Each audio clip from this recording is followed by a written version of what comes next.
third year students. This is your paper third, and today the topic is Sylvia Plath's life and works. Today I tell you about the life of Sylvia Plath. Sylvia Plath is a novelist, it's autobiographical novelist. Her novel is the well jar in your syllabus. Okay, so first of all I tell about her life. Okay, so I start with the first point. Sylvia Plath was a 20th century American poet and novelist. मतलब कि Sylvia Plath जो है 20वीं शताब्दी की American poet है. उनको मतलब poet भी है तो पूछा जा सकता, मतलब ये भी पूछा जा सकता है आयरिश है कि जर्मन है कि अमेरिकन है ना. तो आपको आंसर में अमेरिकन देना है और नॉवलिस्ट भी है उपन्यासकार. ठीक है, ये द वेल जॉर जो आपके सिलेबस में नॉवेल है, इनका फेमस नॉवेल, ये एक क्या है, एक ऑटोबायोग्राफिकल नॉवेल है. Plath was born on October 27, 1932 to Otto and Aurelia Plath. मतलब Otto her father's name and Aurelia Plath her mother's name. So these are the name of her parents, and this is the date of birth of Sylvia Plath, 27th October 1932. Her father was a German immigrant and her mother was Austrian. उनके जो parents हैं वो क्या है, तो उनके father German immigrant हैं और उनकी मदर जो है वो एक ऑस्ट्रियन है. Okay, auto Plath death in 1940. Auto Plath जो उनके फादर हैं उनकी डेथ हुई थी 1940 में. इसके बाद उनकी डेथ के बाद 1942 family moves inland to Wellesley Massachusetts. जो उनकी जो फैमिली थी उनके फादर की डेथ के बाद कहाँ चली गई थी, इंग्लैंड टू वेल्सले मैसाचुसेट्स जिसे बोला जाता है. 1950 Plath inter Smith college on scholarship. Plath का जो एडमिशन हुआ था वह स्मिथ कॉलेज में हुआ था और उन्हें स्कॉलरशिप मिलती थी, उसी स्कॉलरशिप से उन्होंने पढ़ाई की. In 1952 she won prize.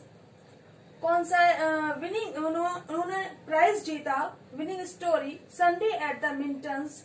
ये इनकी स्टोरी का नाम है, संडे एट द मिंटन्स, जिसके लिए इन्हें प्राइज मिला था. ये पब्लिश्ड इन मैड मुसेले. ये मैड मुसेले जो है उसमें ये पब्लिश हुई थी. In 1953 24 August attempt suicide and hospitalised. मेन मतलब सिल्विया प्लाथ जो है उन्होंने अपनी लाइफ में 3 टाइम्स जो है सुसाइड करने की कोशिश की थी. तो सबसे पहली बार उन्होंने एक तो उन्होंने 10th जो ईयर ओल्ड थी तब उन्होंने की थी. फिर उन्होंने 1953 अगस्त 24 अटेम्प्ट सुसाइड, मतलब उन्होंने सुसाइड करने की कोशिश की लेकिन वो बच गई थी, हॉस्पिटलाइज हुई और फिर वो बच गई थी. 1954 रिकवर्ड. उस हॉस्पिटल में जाने के बाद वो अपने रिकवर हो गई. फिर वो रिटर्न टू स्मिथ. फिर वो स्मिथ कॉलेज जहाँ वो पढ़ रही थी फिर वो वहां पर रिटर्न हो गई. इन 1955 इन मई, मतलब मई के महीने में ग्रेजुएटेड फ्रॉम स्मिथ. वो स्मिथ कॉलेज से उन्होंने ग्रेजुएशन कंप्लीट किया और इन अक्टूबर में ही ज्वाइंस न्यूहम कॉलेज. और ये जो कॉलेज का नाम है न्यूहम, इसमें उन्होंने ज्वाइन कर लिया. ये कैम्ब्रिज यूनिवर्सिटी इंग्लैंड और फुल ब्राइट फेलोशिप. मतलब ये जो कॉलेज था वो कहाँ पर था, कैम्ब्रिज यूनिवर्सिटी लगती है और कहाँ, इंग्लैंड और फुल ब्राइट फेलोशिप. इन 1956 सी मीट्स टेड ह्यूजेस. वो किससे मिली थी, टेड ह्यूजेस से जो इनके हस्बैंड थे, मतलब बाद में बने. इन फरवरी एंड मैरिज हिम इन जून. फरवरी में वो उनसे मिली और उनकी जून में दोनों की शादी हो गई.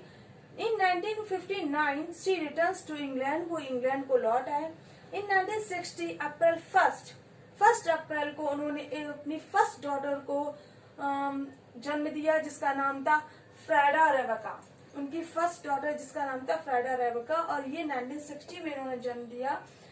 उसी 1960 अक्टूबर में publishes the clauses and other poems. उन्होंने जो क्लॉसेस और अदर पोएम्स उनकी जो पब्लिश हुई. इन 1962 जनवरी 17 जनवरी को उन्होंने एक बेटे को भी जन्म दिया जिसका नाम था निकोलस फेरार. उनका बेटा का नाम है और उनकी बेटी का नाम है डॉटर का नाम है फ्रेडा रेबेका। 1962 में अक्टूबर में ही she separates from her husband, वो अपने हस्बैंड से अलग हो गई। Moves with children to London, फिर जब उन लोगों का डिवोर्स हो गया तो वो मतलब लंदन अपने बच्चों को लेकर चली गई। In 1963 January publishes the Bell Jar under the pseudonym Victoria Lucas. अब देखिए जो उनका नॉवेल है द बेल जार, वो पब्लिश हुआ था कब, जनवरी, और ये इसका स्यूडोनिम था विक्टोरिया लुकास। ये जो है बहुत इंपॉर्टेंट है, इसका जो स्यूडोनिम है वो भी आपको याद रखना है, कब पब्लिश हुई वो भी याद रखना है, मंथ भी और ईयर भी। उसी 1963 में फरवरी 11 she commits suicide and dies. इन्होंने फिर से ट्राई मतलब सुसाइड करने की कोशिश की, और लेकिन इस बार वो बच नहीं पाई, वो उनकी डेथ हो जाती है। तो कमिट सुसाइड एंड डाइज कब, 1963 में। मतलब इनका 1962 में, इनके 1960 में, मतलब जब इनके दोनों की शादी हुई उसके बाद से इन्होंने 1960 और 1962 में अपने 2 बच्चों को जन्म दिया। और जो उनकी जो दूसरा जो बेटा था निकोलस फरार, उसी साल उन्होंने सुसाइड कमिट, क्योंकि वो बहुत ज्यादा डिप्रेशन में रहती थी, पूरी लाइफ उनकी डिप्रेशन से भरी हुई थी और वो उस चीज को टॉलरेट नहीं कर पाई और उन्होंने सुसाइड कर लिया। और ये तीसरी बार था जिन्होंने सुसाइड करने की कोशिश की, लेकिन वो बच नहीं पाई। वो 31 ईयर्स की थी जब उनकी डेथ हो गई थी। 1966 the wells are published by Faber Limited. तो इनकी जो पब्लिश हुई थी किसमें, बाय फेवर लिमिटेड। इस टाइप के क्वेश्चन आ सकते हैं आपके ऑब्जेक्टिव टाइप। और सबसे इम्पोर्टेंट ये है कि बीच में लिखना थोड़ा मिस हो गया कि Sylvia Plath gassed herself, Sylvia Plath की डेथ हुई कैसे, मतलब उन्होंने क्या किया था। तो उन्होंने अपने आप को एक किचन में बंद कर लिया था। Plath gassed herself in a kitchen ending her life at the age of 31 की एज में उनकी डेथ हो गई। और कैसे हुई थी कि उन्होंने अपने आप को किचन में बंद कर लिया था और गैस खोल दी थी और उनकी दम घुटने से उनकी डेथ हो गई। तो ये उनकी सिल्विया प्लाथ की जो लाइफ है वो मैंने बहुत ही शॉर्ट वे में आप लोगों को बताया है, आप लोग नोट कर लीजिए। इसके बाद मैं इनका जो नॉवेल है द बेल जार, उसका इंट्रोडक्शन बताऊंगी। Thank you.